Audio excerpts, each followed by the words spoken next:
Mapagpalang araw ng linggo na muli po sa ating lahat, mga kapatid, saan man tayo naroroon, sa mga panig ng daigdig ngayon. Sama-sama po tayo muli na magpatuloy na sumamba sa ating Panginoon sa pamagitan po ng pakikinig at pagpapasakop sa bawat katuruan mula sa banal na salita ng Diyos. Ang ating pong aralin ngayon ay mula po sa aklat ng unang sulat ni Juan. 1 John chapter 2, unang sulat ni Juan, kabanatang 2. Mula po sa verses 15 hanggang 18. Tumungo po tayo ron at ating pong tunghayan ang maikling talatang ito. 1 John chapter 2, verses 15 to 18. At ito po ang sinasabi ng ating aralin ngayon. Do not love the world nor the things in the world. If anyone loves the world, the love of the Father is not in him. For all that is in the world, the lust of the flesh, and the lust of the eyes, and the boastful pride of life is not from the Father, but is from the world. The world is passing away, and also its lust. But the one who does the will of God lives forever.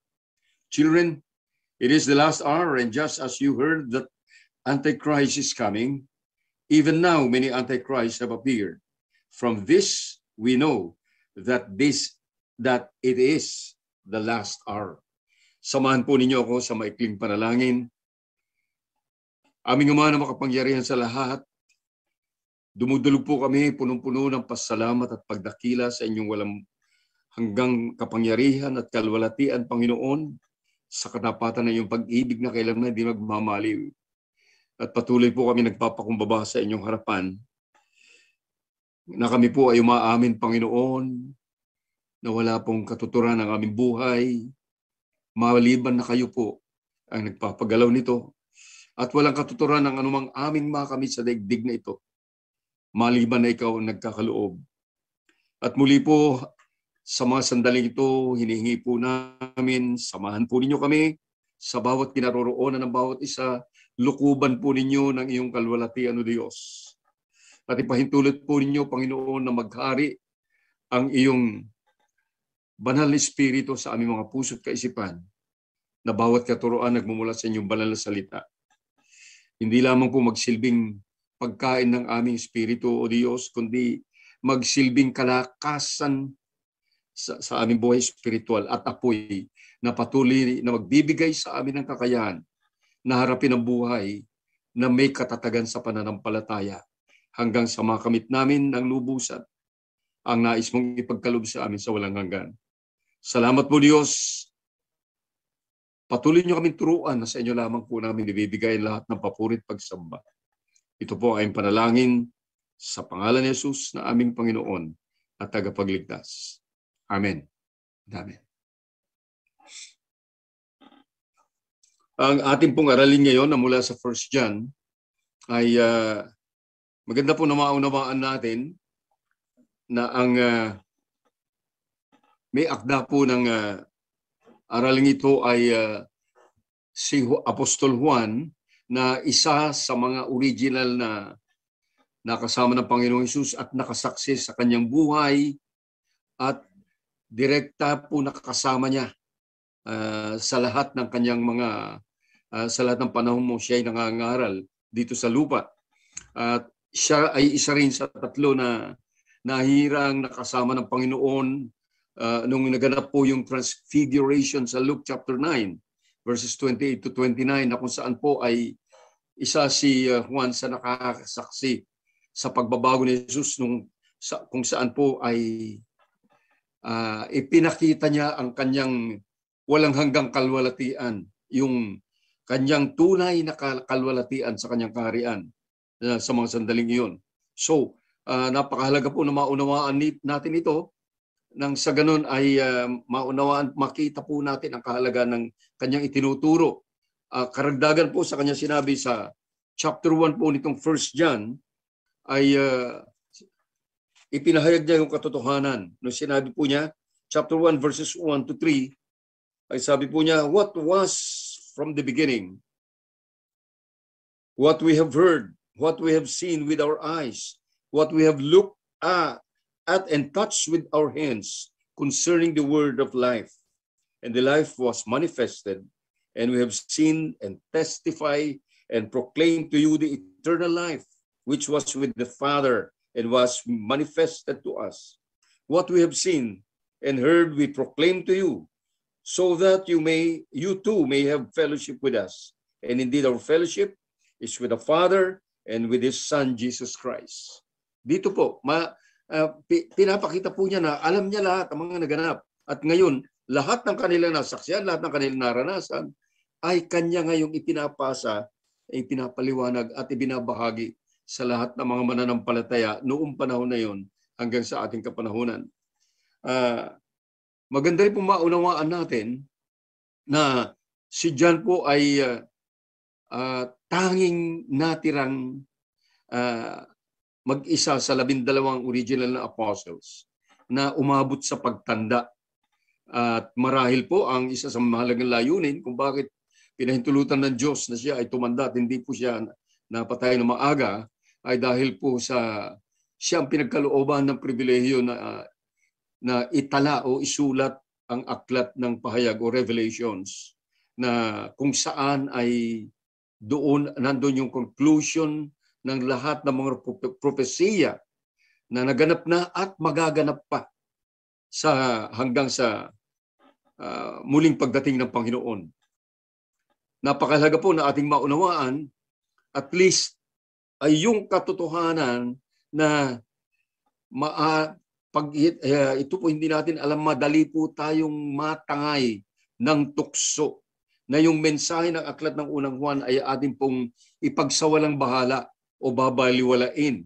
Yung mga lalong-lalo na ay yung mga katuruan, ay yung mga practical na katuruan dito na Diyos. Gaya po ng kanyang binanggit dito po sa chapter 2 verses 12 to 14. Ito po kasi yung isang mahalaga makikita po natin. Sabi rito, I am writing to you, little children, because your sins have been forgiven you for His name's sake. I am writing to you, fathers, because you know Him who has been from the beginning. I am writing to you, young men, because you have overcome the evil one. I have written to you, children, because you know the Father. I have written to you, fathers, because you know Him who has been from the beginning. I have written to you, young men, because you are strong and the word of God abides in you, and you have overcome the evil one. Okay, dito po sa mga binabanggit dito, magandang maunawaan po natin na yung mga inilagay dito mga katuruan ay iniuukol niya sa mga mananampalataya o sa mga anak ng Diyos. Kaya po yung theme ng aklat na ito ay fellowship in the family of the Father. Pamilya tayo ng Diyos para maunawaan po natin. Kaya po, malinaw na ang katuruang ito primarily ay inuukol niya o inaddress niya sa mga totoong Kristiyano na siyang number 1 na target ng mga bulaang mga ngaral at mga antikristo noon at hanggang ngayon.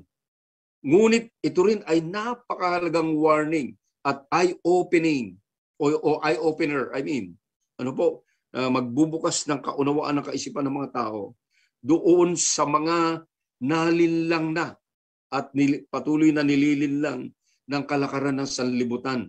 Yung world system na ito na pakana ng prinsipe ng kadiliman.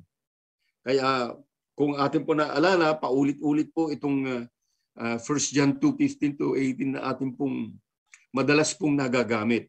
Madalas nating nasasambit sa ating mga nakaraang aralin. Ngunit sa pagkakataong ito po ay kailangan po na medyo palawakin pa natin ng konti ang kaunawaan na ito. Kaya at this point in time, we find it a priority to focus dito sa mga talatang ito. Focus on the teachings ng chapter 2 verses 15, specifically 15 to 17. Ay dinagtog lang po natin yung 18 sapagkat mayroong pumahalagang layunin para doon. At dito po ay mapapansin po natin ang kahalagahan nito dahil na kung paano po noon, akmang-akma po ito sa present condition ng daigdig na ating ginagalawan ngayon. Maari pong siguro po maganda maunawaan po natin o mapaalalahanan natin ang ating mga sarili na ang mundo na ating ginagalawan ngayon ay patuloy na nasa ilalim ng kapangyarihan ng kampo ng kadiliman at lalong lumala. Nagsimula ito noong panahon ng ating unang mga magulang ay naniwala sa kasinungalingan ng dyablo at sila'y nagrebelde laban sa kautusan ng Diyos. Kaya po dito ang first warning na ating makikita. Number 1, yung first warning ay yung verse 15. Sabi niya, do not love the world nor the things of the world. Ito po. If anyone loves the world, the love of the Father is not in him. Unang-una, sabi niya, do not love the world or anything in the world. Yung pong salitang world dito, mundo, o sanlibutan sa Tagalog na ginagamit na Bible, ay galing sa Greek word na cosmos, na ang punto po rito, an entity hostile to God. Kaaway ng Diyos. Binanggit ito ng verse 4, chapter 4, verse 4. Ano po? It is always a seductive influence which Christians should continually resist. Ano buron? May seductive influence. Ang lakas ng impluensya para tuksoin, akitin ang tao. Kaya nga po ito yung patuloy na pinapaalala na ating tanggihan, ating huwag papahintulutan na sakupin ang ating puso't isipan. Napakalaga po. Punta po tayo sandali sa John chapter 15 para po lalo nating maunawaan ang katotohanan ito. John 15 verses 18 to 19. At po sabi, if the world hates you, you know that it has hated me before it hated you. If you were not of the world, if you were of the world would love its own. But because you are not of the world, but I chose you out of the world, because of this, the world hates you. Ito po makita po natin. Pero yung hate na ito ng mundo sa mga mananampalataya, not to the point na talagang literal na kinasusuklaman, kundi aakitin tayo sa masama. Samahan po, madalas din po natin gamitin at patuloy nating gagamiting example ang sinasabi po ng Santiago 4, James chapter 4, verse 4. At ito po, sabi niya, you adulteresses, do you not know that the friendship of the world is hostility toward God? Therefore, whoever wishes to be a friend of the world makes himself enemy of God. Ito po ay paulit-ulit po nating nagagamit na talata. Sapagkat mukhang ito yung patuloy na gustong ipaalala sa atin ng Panginoon, lalo na sa ating kapanahunan ngayon. By the way, yung pong salitang ginamit po dito na world o yung cosmos, iba pong pagkakagamit, baka po tayo magkamali, doon sa John 3:16 to 17. Dahil doon po sa John 3:16 to 17, yung world dito ay ang tao ang pinatutungkulan, hindi po ang sistema ng sanlibutan. Okay, yun po yun. Yun lamang pagkakaiba po na gusto kong maunawaan natin. Kaya po, yung world system ay, or di kaya ay collective affairs of the world. Ano po? Tila baga, sabi ko nga kanina, tila baga friendly sa mga sa mga tao, kahit po sa mga mananampalataya. Para bang friendly ang kalakaran ng sanlibutan. Kasi po, ang ino-offer nito ay yung mga bagay na nakakaakit o appealing at attractive sa sinful nature ng tao. At ang tao po ay nasanay, nahirati na sa mga bagay nito mula pa sa pasimula ng buhay. Kaya seemingly parang okay, seemingly parang walang problema, parang harmless. The world system seems to be harmless. But until man is carried away at napasok sa bitag ng tuksong ito, hindi niya namamalaya na siya ay nalinlang na ng katusuhan ng prinsipe ng kadiliman. At pag nangyari po yun, ang hirap na po na makawala. Kaya po yung 1 John 5:19, laging nandun po yun, paalala din palagi, na ang sanlibutan ay nasa ilalim ng kapangyarihan ng kadiliman o ng diablo.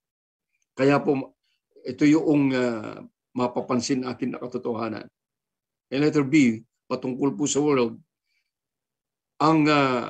the world competes for the love of God's children. And no one can both love the world and the Father at the same time. Extremely contradict each other. Magkasalungat po itong dalawa. Tatandaan po natin, paalala sa atin po, ang greatest commandment na binanggit po ng Matthew 22.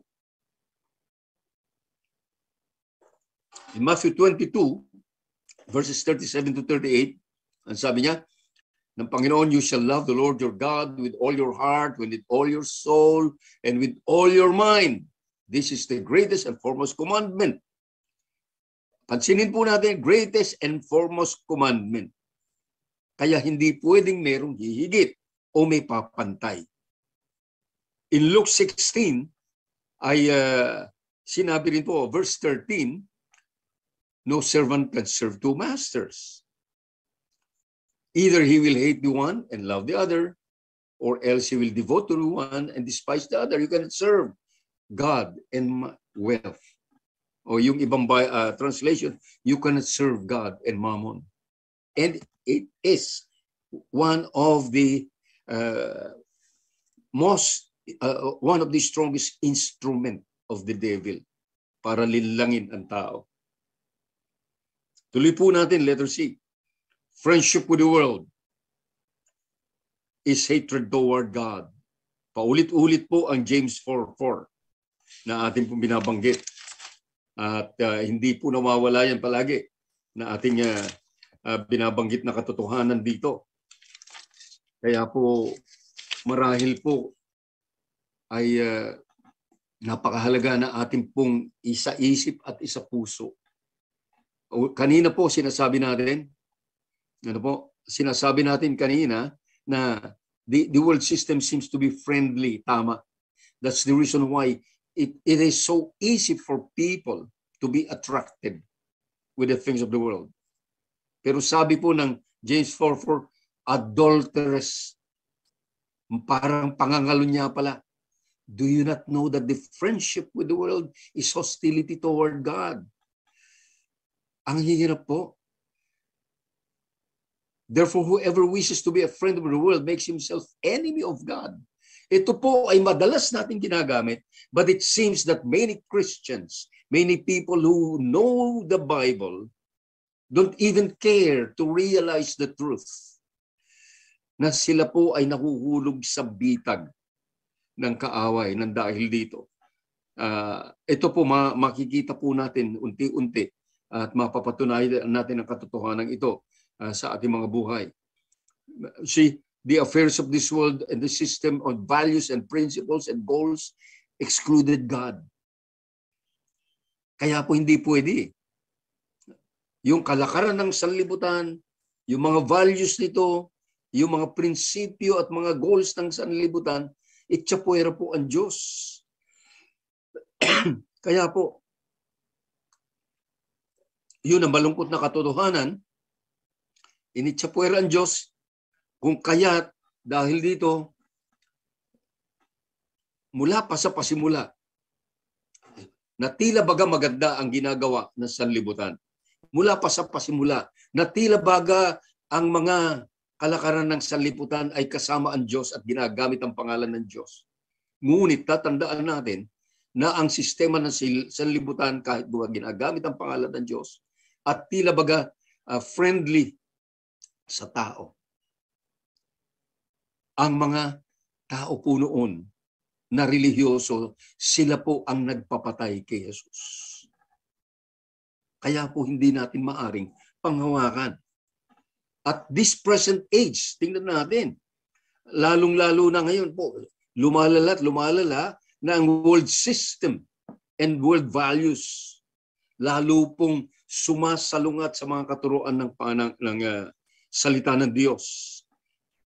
But tingnan natin ang katotohanan, sumasalungat, lalong tumitindi ang pagsalungat sa mga katuruan ng Diyos, ngunit nagiging lalong attractive at appealing sa tao. Mapapansin po natin yan pag nanonood po tayo ng television, nanonood tayo ng sine, lahat po ng programa sa television, parang seemingly harmless at natutuwa ang tao, na-entertain ang tao, ngunit hindi namamalayan na ang tao po ay nabihag na ang kaisipan sa mga bagay na mapanlinlang ng sanlibutan. Kaya po, yun ang malungkot na katotohanan. Kaya nga, dahil dito, papaano kung ganito na matinding salunga ang kalakaran ng sanlibutan sa katuruan ng Panginoon, how could it be possible for a true child of God to be a friend of the world and cooperate with all the works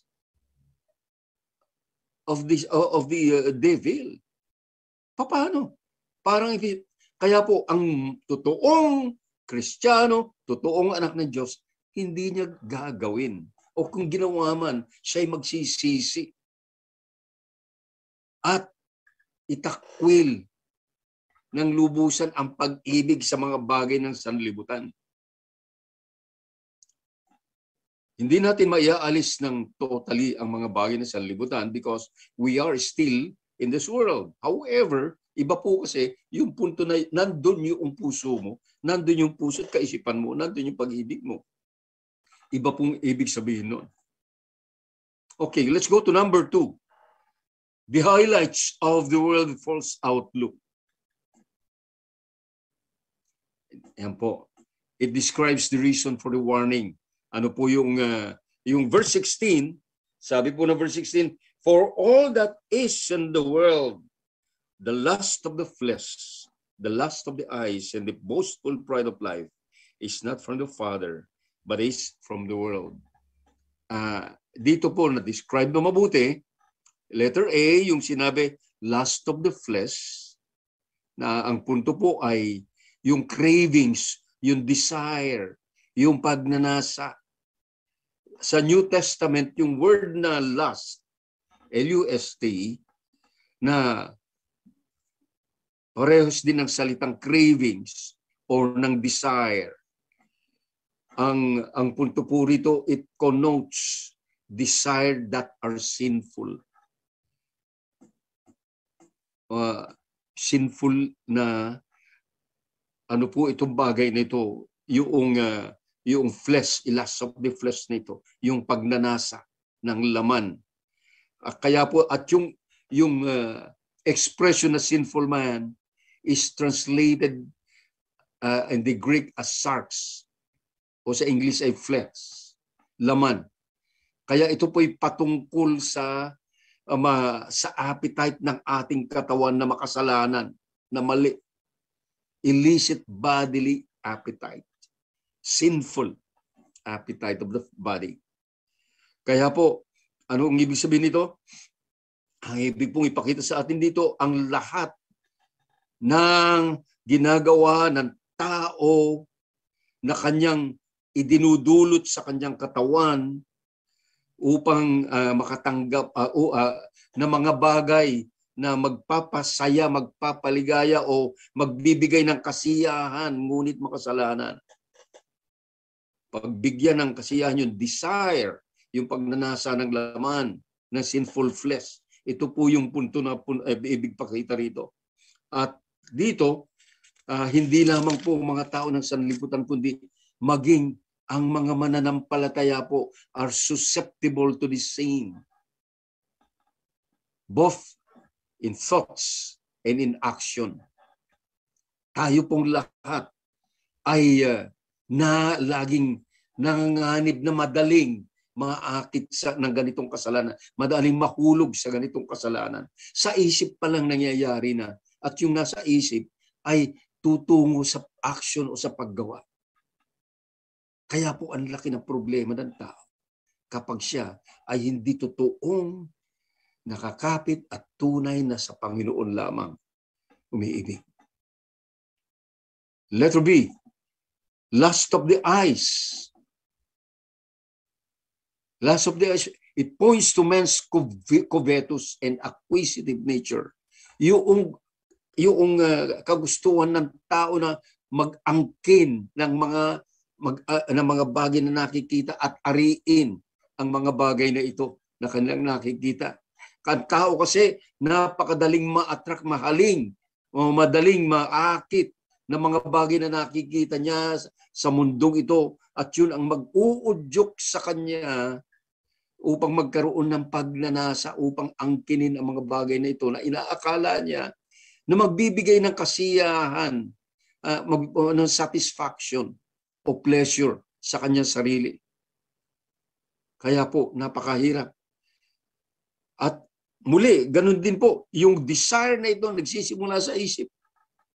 At sa sandaling na ito natuon ang pansin ng tao sa mga bagay na ito, ang kasunod noon ay ang pagnanasa, at ito ay magre-resulta ng mga kasalanan gaya ng inggit, pagchichismis, paninirampuri, immorality, pandaraya, pagnanakaw, at maaring humantong sa pagpatay. It's all because of the lust of the eyes. Kaya akala lang natin, ulitin po natin, nagsisimula sa isipan ng tao na isa sa katuparan kapag ito'y in-entertain ng isip. Kaya po, yung ganitong desire ay talagang napaka-panganib sa tao. Kaya nga po, ang Panginoong Hesus mismo ay nagsasalita kung paano katindi ang kamandag ng kasalanan. Kung ang iyong mga mata ay magiging dahilan ng kasalanan, tanggalin mo yung mata mo. Hindi po ibig sabihin literal na tanggalin, kundi yung ugat ng pagkakasalang ito. At yun po yung naisipakita sa atin. Kaya po, kung bakit napakahalaga na maunawaan natin ito, lalo nating maunawaan na ganito pala kahalaga ang number 10 commandments ng Panginoon. Yung ibinigay niya, yung 10 commandments, yung number 10 na ito, because it concerns our relationship with ourselves. Patungkol po sa ating sarili. Ano po? Basahin po natin yon. Exodus chapter 20, verse 17. You shall not covet your neighbor's wife, your neighbor's house. You shall not covet your neighbor's wife or his male servant or female servant or his ox or his donkey or anything that belongs to your neighbor. Pansinin po natin, parang simple, the sin of covetousness. Pero yung pang-10 kautusan na ito na hindi ibig sabihin na mas maliit na kasalanan kaysa ron sa first 9 commandments. Kasi itong pang-10 ito, it guards the children of God against all sorts of materialism and worldliness that could lead them to destruction. Wawasakin tayo. Kaya po, napaka-delikado at napaka-selan na bagay na akala natin ay napakasimpleng bagay lamang ang ganitong kasalanan. Yung pangatlo po, letter C, boastful pride of life. The boasting of what a man has and does. Yung pagyayabang, pagmamalaki ng mga bagay na nakukuha natin o ginagawa natin. Ito po ay patungkol sa pretension of human life. Yung pagpapanggap ng buhay ng tao. It signifies a proud and ostentation way of life. Yung pagyayabang na ito. Yung act of seeking for attraction and attention, admiration, or applause, or di kaya praises of others. Parang wala lang, pero hindi natin naiisip kung minsan na ito yung gusto ng tao. Hindi ito kasalanan lamang ng mga taong hindi nakakikilala sa Diyos. Maging ang mga mananampalataya sa Diyos ay madali pong mahulog sa ganitong bitag na naghahangad ng attention, naghahangad ng admiration, naghahangad ng palakpak ng tao, naghahangad ng papuri, naghahangad ng paghanga. At yan ay kitang-kita sa mga nangyayari ngayon sa mundo. Yun lamang ang pagbibilang natin na nag-like sa iyong pinost. Doon makikita na, doon pa lamang it feeds the ego of the person, positively or negatively. Pero mga ilang halimbawa po, kung titingnan natin ang ilang halimbawa dito, for example, men desires and give much effort to enhance their physical appearance. Hindi lamang po mga babae, mas mga lalaki. Bakit po? In order to be admired by other people. Kaya po, lahat ng klase na pwedeng gawin ng isang tao, babae man o lalaki, upang gumanda siya, magmukha siyang kaakit-akit ay gagawin. Bakit? Naghahangad, naghihintay ng papuri ng kapwa. Naghihintay ng paghanga ng kapwa. Ang tao, gumugugol ng panahon, gumugugol ng lahat ng effort para lamang magkaroon ng title, ng degree, o mga pruweba, patunay ng karangalan. Kaya nga kahit munting certificate lamang pinopost sa Facebook. Kasi po, yun ang ano dun eh. Bakit ang tao naghahangad ng mga bagay na ito? Is it because part of their accomplishment o makakatulong sa kanilang buhay? No. The number one point, without understanding it, at the back of the mind of the person, ang hanap niya ay paghanga at papuri ng kapwa. Para makita nila na siya'y nasa higit na mas mataas na level na buhay kaysa sa iba. At sa pag-aakala na ito ay makapagbibigay ng kaligayahan sa kanilang sarili. Marami po ang ganito. Para bang maligaya ka kapag pinupuri ka. Magpapatayo ka ng malaking bahay, hindi dahil kailangan mo malaking bahay, kundi gusto mong hangaan ka ng mga kapitbahay at mga kaibigan. Magpapagawa ka bibili ka ng magandang damit. Masama bang bumili kung may pera? Hindi ba sama? But then, what is the motive of the heart? Yung po ng punto ron eh. Mag-aaral ka na mag-aaral. For what? Ano talagang totoong kadahilanan? To be above others. Ngunit kung yun ay gamit mo para ma-enhance mo ang gawaing ipinagkaloob mo sa iyo ng Diyos, then maganda po. But then, nahuhulog ang tao sa maling motibo ng puso na inaakalang yun ang pagbibigay ng kaligayahan sa kanilang mga sarili. I have known a lot of persons who have been successful in their profession. Ngunit nakita ko po yung mga taong na-depress at hanggang sa sila'y mamatay. Supposedly sila yung mga matatagumpay na tao. I have seen so much. Ano pa po? Men covet power and authority over others. Kaya nga kahit sa politics, nagpapatayan.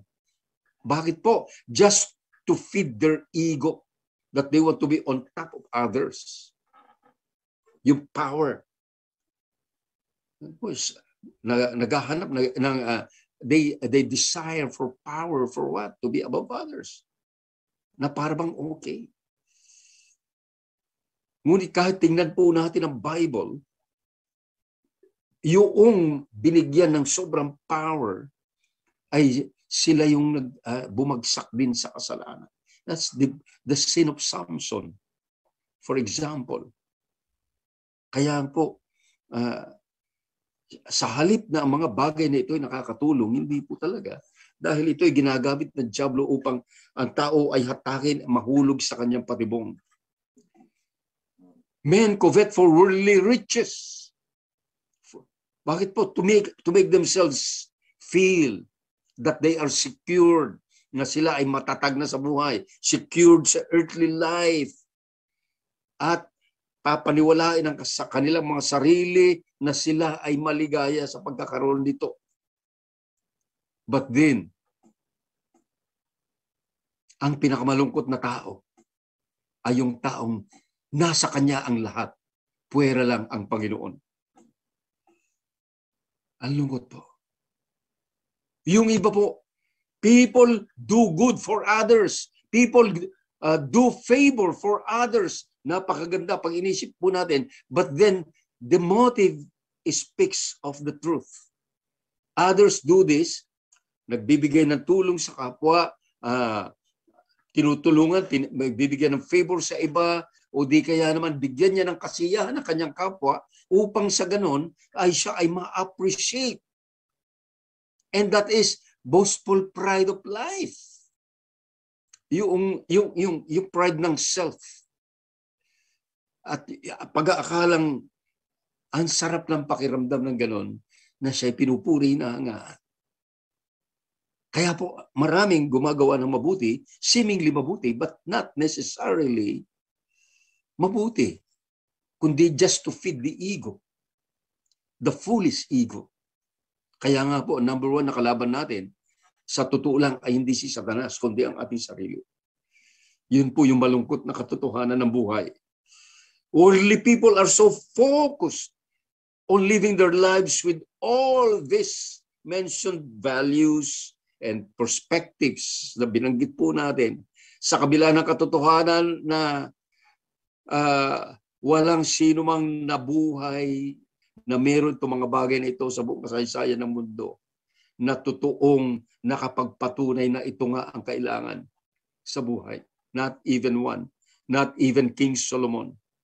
King Solomon, the richest king who ever lived, testified from the very beginning of his book of Ecclesiastes that everything is vanity. Ecclesiastes chapter 1 pa lamang, verse 2 pa lamang, sinabi niya, vanity, vanity of vanities. Walang katuturan, walang saysay. Si Solomon na po yan. And we know a lot of people like them. Kung iisa-isahin po natin, napakarami yan. But I think there's no use of mentioning names ng mga namatay na nasa ganitong kalagayan. Na yung mga iba pa nga, sobrang yaman nagpapakamatay. Sad to say, ang isang napakalungkot na bagay ay yung mga taong nagsasabing sila'y Christians at ipinagsasawalang bahala o minamaliit ang katuroang ito. Kaya't sila ay nalilinlang. Wala silang kamalay-malay dahil sila nadiliman ang kanilang kaisipan. Naghari yung kanilang ego, nadiliman ang katotohanan, nadiliman mula sa katotohanan. At yung mga ganitong, nasa ganitong kalagayan, ay napakahirap na ma-realize nila upang sila magsisi hanggang sa masumpungan nila na ang kanilang na sila ay nasa bingit na ng panganib ng kanilang kaluluwa at panganib ng kanilang buhay dito sa mundo. That's why true Christians ought to have nothing to do with all these worldly perspectives. Ito lamang po yung tangi natin magagawa. Hindi ito yung ating dapat na binibigyan ng sobrang panahon sa ating sarili at sobrang kaisipan ang mga bagay na sanlibutan. Kundi ang mahalaga ay ang kaharian ng Diyos. Ang priority ng mga totoong Kristiyano ay yung mga bagay na mananatili sa walang hanggan. Hindi ang mga bagay ng sanlibutan. Pero gayon din naman, doon po sa mga hindi nakakatiyak ng kanilang spiritual condition sa mata ng Diyos. Of course, yung mga nasa ganung kalagayan ay hindi po nila nare-realize o hindi nila maamin sa kanilang sarili na walang katiyakan ng kanilang spiritual condition. Ngunit doon po sa mga aamin ng katotohanan ito, ng kanilang kalalagyan sa harap ng Diyos, ay talaga pong kinakailangan nilang ibaling ang kanilang paningin, ang paningin ng kanilang puso at kaisipan sa Panginoong Hesus sa halip na sa sanlibutan at sa mga bagay na binibigay ng sanlibutan. Ibaling sa Panginoon at hingin ang kanyang biyaya at kahabagan.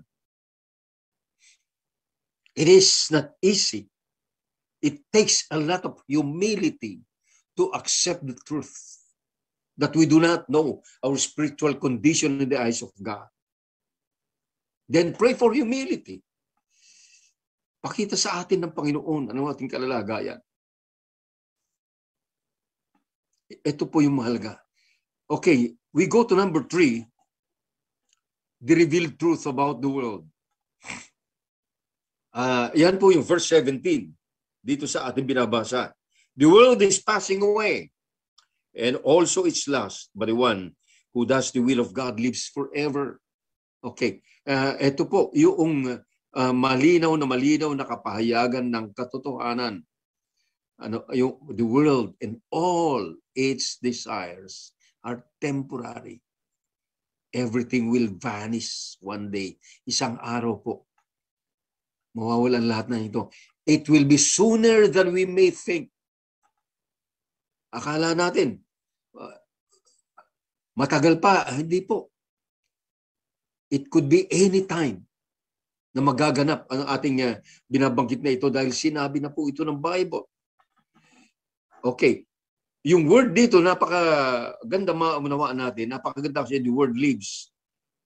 Binanggit po, maunawaan po natin ang kahulugan. Ang punto po dito ay nagsasuggest ito ng isang abiding life of fellowship with God.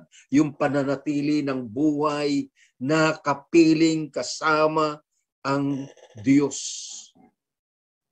Lives forever. At higit pa rito, dahil ni-reject natin, tinanggihan natin, iwinaksi natin ang sinful values and things of this world na isang araw ay maglalaho. Ang Christian na ganito, ang taong ganito, na totoong pananampalataya sa Diyos, ang kanyang buhay ay sa magpakawalang hanggang fellowship kasama ang Panginoon. Buhay na walang katapusan. With the glorious presence of God na nakita na isa si John sa nakakita ng kalwalatian ni Kristo doon sa Mount of Transfiguration kasama ang Panginoon sa walang hanggan. Ito po yung punto po rito, abiding fellowship with God. Kaya po ang tao na ang kanyang character at personality ay hinubog ng pagpapasakop sa Diyos. Hindi po maapektuhan ng paglipas ng mundong ito, paglaho ng mundong ito at ang lahat ng mga walang katuturan na pagnanasa sa mga bagay na makamundo. Ito ay para doon sa mga tao. Hindi maapektuhan. Kahit kung tayo po ay wilaksin natin lahat ng mga bagay dito, kung tayo po ang ating pong focus ay ang mga bagay na mananatili sa walang hanggan at hindi sa mga bagay na inihahandog ng sanlibutan na pansamantala at isang araw maglalaho. Tiyak po isang bagay. At yun po ay ang bagay na hindi tayo maapektuhan kahit na mawala ito. Kaya po yung totoong pag-aari ng Panginoon, kahit na anong mawala sa Kanya, kahit masunog ang bahay, hindi naaapektuhan. Kahit manakawan, hindi maapektuhan. Kahit magkasakit, hindi maapektuhan. Sapagkat alam niya, yung abiding fellowship ng Diyos, kasama niya ang Panginoon sa lahat ng sandali kahit na anong mangyari. Ito po yung naisipakita. Kaya po nakakita na po ako ng isang mananampalataya na panahon na siya'y nagduro sa sakit na cancer at kapag sumusumpong ang sakit, siya'y sumasamba sa Panginoon sa halip na dumaing. Why? Because hindi iniiwan ng presensya ng Diyos ang sino man na kanyang anak na sa kanya lamang kumakapit at sa kanya lamang nagtitiwala. Sa taong hindi niya binibigyan ng pagpapahalaga ang mga bagay ng sanlibutan, kundi ang mahalaga lang ay mga bagay na mananatili sa walang hanggan. And I would look to quote something, I'm not so sure kung ito ay eksaktong words ni John.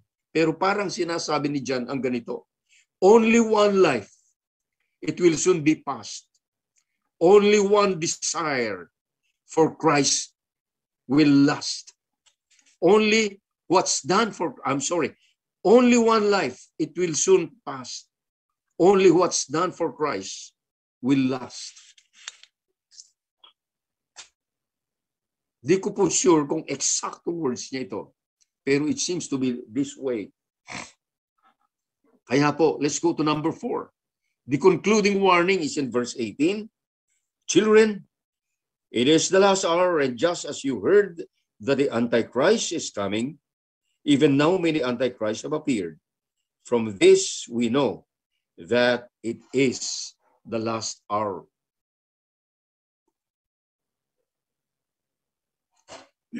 The coming of the Antichrist is already known by the believers during those times. At ngayon po, sa ating kapanahunan, isang katotohanan na napakarami ang Antikristo na naglipa na ngayon at mga bulaang mga ngaral naglipa na sa mundo ngayon. Kung kaya't lalong-lalo na sa ngayon, tayo ay binibigyan ng warning na ganito ng Bible that we are in the last days. Considering all the evidence that we are now that are now happening in the world today.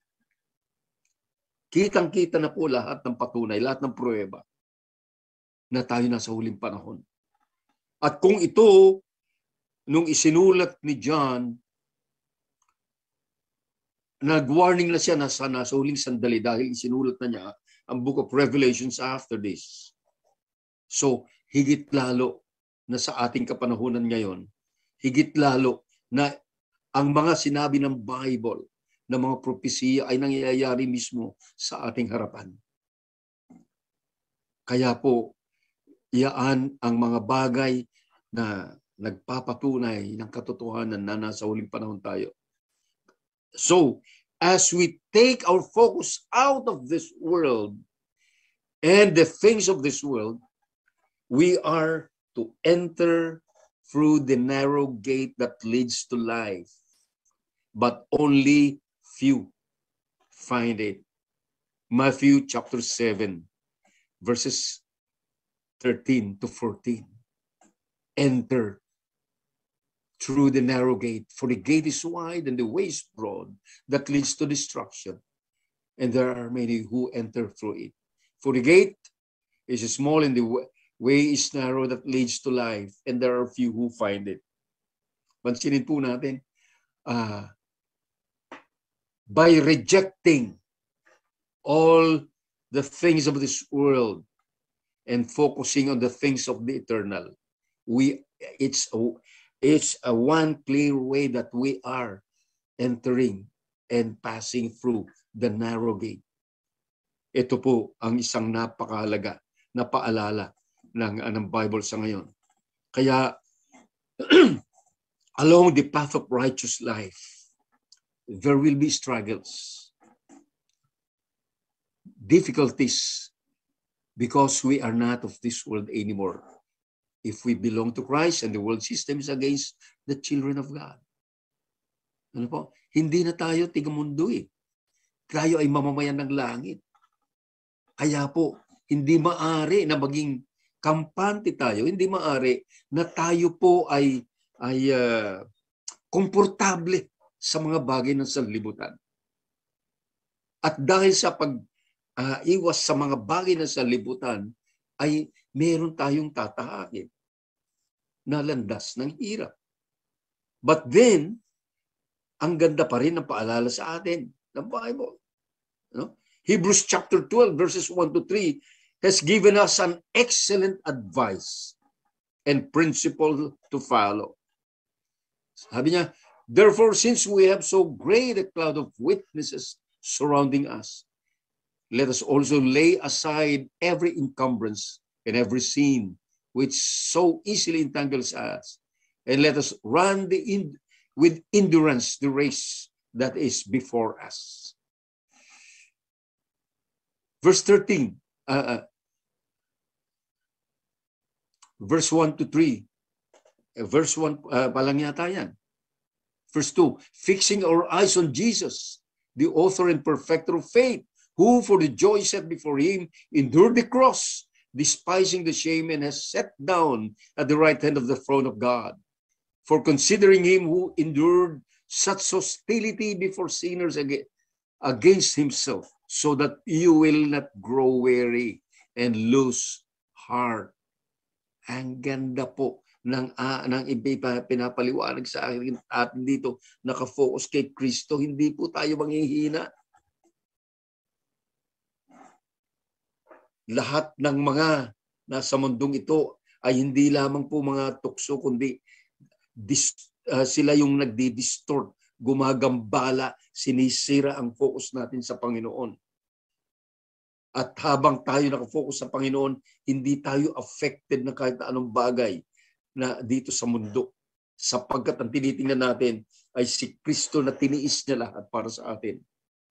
Kung kahit makakaya natin ang lahat ng ito. Kaya po, again, kasi meron talaga tayong dadaanan. Sinabi na ng Panginoon yan eh. In John 16 verse 33. Pero ano sinabi niya ay meron ng karugtong. These things I have spoken to you, so that in me you may have peace. In this world you have tribulation. But take courage, I have overcome the world. So wala tayong problema. Yung dadaanan natin kung ano man ito. Sapagkat napagtagumpayan na ng Panginoon ang lahat. And maybe for the last, ay gusto kong basahin natin panghuli na napakahalagang paalala sa atin, the book Romans. Romans chapter 8. At gusto kong basahin sa aking Bible. Romans 8 verses 37 to 39. But in all these things we overwhelmingly conquer through him who loved us. For I am convinced that neither death nor life, nor angels, nor principalities, nor things present, nor things to come, nor powers, nor height, nor depth, nor any other created thing will be able to separate us from the love of God, which is in Christ Jesus our Lord. Marahil wala na pong dahilan upang tayo po ay panghinaan sa ating pong pag-iwas sa mga bagay na sanlibutan at mag-focus sa Panginoon, sapagkat kailanman sinabi ng Panginoon hindi siya mawawalay sa atin. Yung assurance, there is for all the faithful followers of Christ, the assurance of victorious life is offered. Inihahandog sa atin ang katiyakan ng katagumpayan sa buhay na mundo ito, no mundong ito na masalimuot at punong-puno ng gawain ng kadiliman. Tayo po ay hindi kailanman pababayaan at hindi maaring tatalikdan ng Panginoon. He has already conquered this world, and we are more than conquerors. We don't own this world. We don't belong to this world anymore. We belong to the eternal kingdom of God. Tayo pong lahat ay dumulog sa panalangin. Aming Ama, muli po Diyos, nagpapasalamat po kami. Niluluwalhati namin ang iyong banal na pangalan, Panginoon. Walang kapantay, Panginoon, ang pag-ibig na inukol mo sa amin. At tapat kayo magpakailanman sa inyong mga pangako, Diyos. Salamat po sa katotohanan na anuman po, O Diyos, ang aming mararanasan sa daigdig na ito, ay pinagkaloob mo na ang katagumpayan para sa amin. Aming Diyos, hinihingi po namin, Panginoon, ang higit pang kalakasan na amin po mapagtagumpayan ang lahat ng pakana ng dyablo, na amin maiwasan lahat ng tukso ng sanlibutan na aming ginagalawan. Kami po ay hindi masisilaw ng hindi makatotohanang kaningningan ng sanlibutan na aming ginagalawan, sapagkat walang kapantay ang kaningningan ni Kristo na ipinagkaloob sa lahat ng totoong sa Kanya lamang nananampalataya. Salamat po, Diyos. Salamat po. Aming Ama, sa inyo lamang po kami kumakapit, sa inyo lamang po kami maaring sumandal. Kayo ang bato ng aming kaligtasan, kayo ang aming kanlungan sa lahat ng kapanahunan. Bigyan po ninyo, Panginoon, ng katagumpayan ng inyong mga anak. Sa lahat po mga nanghihina, sa lahat po, Panginoon, ng mga nahihikayat at natutokso ng lahat po ng panlilinlang ng dyablo. Aming Diyos, siningi po namin ang kapangyarihan ng Banal na Espiritu na paghahariin mo sa kanilang buhay, na sila po ay hindi matitinag at hindi po matatangay sa anumang agos ng kasinungalingan ng dyablo. Manatili po sa kanila, Panginoon, ang kapangyarihan ng Banal na Espiritu na magtatanggol at magbibigay ng protection sa kanila sa lahat ng sandali. Tulungan po ninyong bawat isa sa amin na ituon namin ang aming paningin kay Kristo Jesus lamang, sapagkat napagtagumpayan niya ang lahat. Salamat po, aming Ama. Dakilain ka, aming Diyos. Salamat po na tinawag po ninyong bawat isa na narito ngayon at binigyan po ninyo ng katiyakan na walang sino man na mahuhulog sa inyong pagpalang kamay. Muli po, Diyos, sa aming pong pamahinga, sa natitirang panahon ng araw na ito, sa aming pong pagharap sa isang panibagong araw, pakikibaka laban sa kadiliman. Hiningi po namin, Panginoon, na ipagkaloob mo, Diyos, ang kapangyarihan ng buhay na mapagtagumpayan ang lahat ng tukso na darating. Lahat ng pakana ng dyablo ay maiwasan. Gayon din po, Panginoon, amin pong inilalagak lamang sa inyong mapagpalang kamay ang bawat isang anak mo narito ngayon, bawat isang nakikinig saan man sila naroon, sapagkat sa inyo lamang naroon ang katiyakan ng buhay. Ilayo niyo ang inyong mga anak sa lahat ng panganib, kapamakan, karamdaman, kahit anong uri ng karamdaman, at sa lahat ng tukso ng gawain ng kadiliman. Panatilihin po ninyo, Panginoon, yung mapagpalang kamay na gumagabay, pumapatnubay at tumatanglaw sa kanilang buhay. Hiningi po namin ang pagtugon mo sa bawat pangangailangan na naayon sa inyong kalooban, Panginoon. At ang pagdaloy ng iyong biyaya at pagpapala sa buhay ng bawat isa, ayon sa nararapat, ayon sa inyong walang kapantay na kaluwalhatian at kalooban, Panginoon. Salamat po. Salamat po, aming Ama. Maluwalhati po kayo, madakila, sa bawat tahanan na kanilang kinakatawan, sa bawat gawain na kanilang kinalalagyan, at sa bawat hakbang sa landas ng buhay. Manatili po ang iyong kaluwalhatian sa buhay ng iyong mga anak. Salamat po sa inyo lamang ang lahat ng papuri, pagsamba at pagluwalhati. Ito po ang aming panalangin sa makapangyarihang pangalan ni Kristo Jesus na namumuhay at nag-aahari sa piling mo sa pakikipisan ng Banal na Espiritu, iisang Diyos magpakasawalang hanggan. Amen at amen. God bless you all.